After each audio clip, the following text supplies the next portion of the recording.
Claudine. Hello and welcome to Who Is Best, a show where I, Claudine, take games to give you choices and rate those choices in a tier list.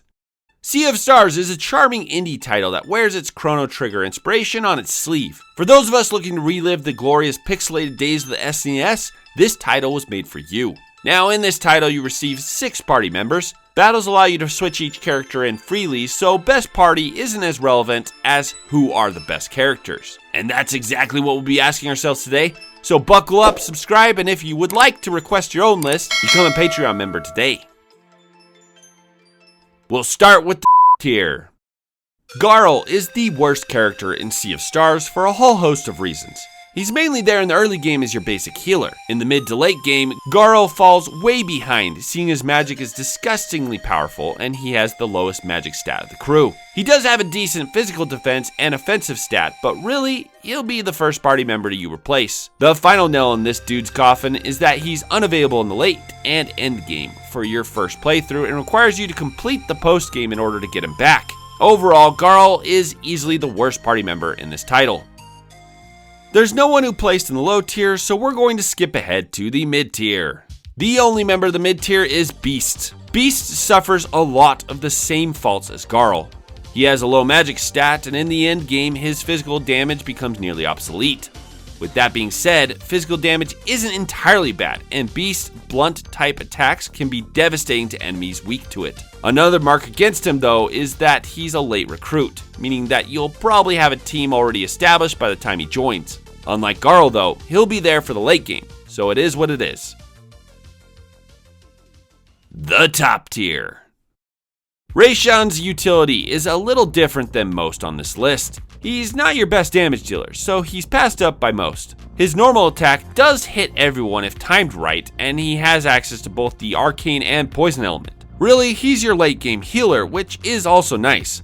But what truly rockets him to the top tier is his disgusting ability to indefinitely delay turn order. If paired with Sarai, his dual tech Arcane Barrage can delay a single enemy's turn. This is an incredibly easy exploit to abuse and comes with almost no downside. On top of all that, he can also break multiple locks, making him the single most versatile party member in the endgame.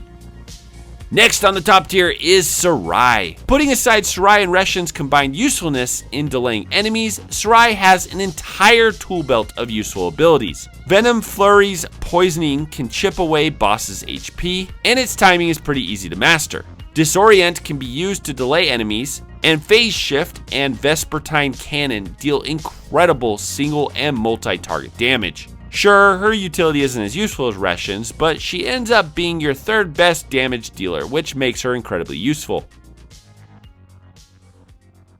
The God tier. Deciding between Valere and Zell was no easy task, but in the end, I'd say Valere is slightly better than Zell. Zell is incredibly versatile, being one of the best damage dealers while also healing the party. Sunball is nearly as busted as Moonerang, hitting all enemies with an easily mastered technique.